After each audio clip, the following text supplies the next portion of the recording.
বিসমিল্লাহির রহমানির রহিম। ইবনে ইমাম কাসির রাদিয়াল্লাহু তাআলা আনহু সহ অনেক মুফাসসিরের মতে পবিত্র কোরআনে যে আয়াতগুলো কুল শব্দ দিয়ে শুরু হয়েছে সেগুলোর বিশেষ গুরুত্ব ও তাৎপর্য রয়েছে। আরবি ভাষায় কুল একটি আমর বা আদেশসূচক শব্দ, যার অর্থ হলো তুমি বলো বা আপনি বলুন।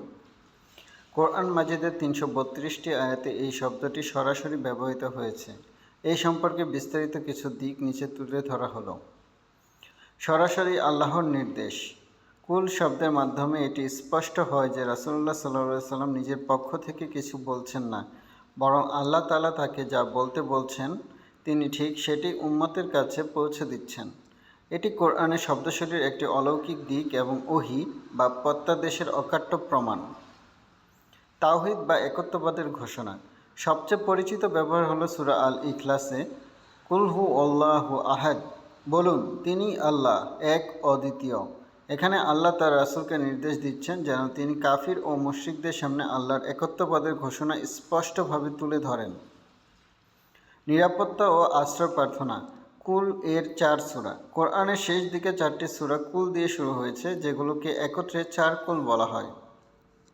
সূরা আল কাফিরুন, কুফর ও শিরক থেকে নিঃসম্পর্ক হওয়ার ঘোষণা। সূরা আল ইখলাস, আল্লাহর পরিচয় ও একত্ববাদ। সূরা আল ফালাক, সৃষ্টি জগতের অনিষ্ট ও হিংসা থেকে আল্লাহর আশ্রয়। সূরা আন নাস, শয়তানের ওয়াসওয়াসা বা কুমন্ত্রণা থেকে আল্লাহর আশ্রয়। এই সূরাগুলো দৈনন্দিন জীবনে, বিশেষ করে ঘুমানোর আগে এবং নামাজের পর পড়ার বিশেষ ফজিলত রয়েছে।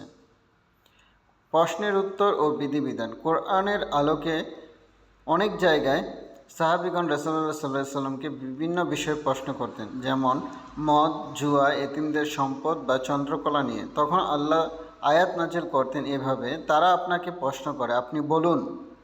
কুল এর মাধ্যমে দিনের নানা বিধিবিধান ও সমস্যার সমাধান দেওয়া হয়েছে।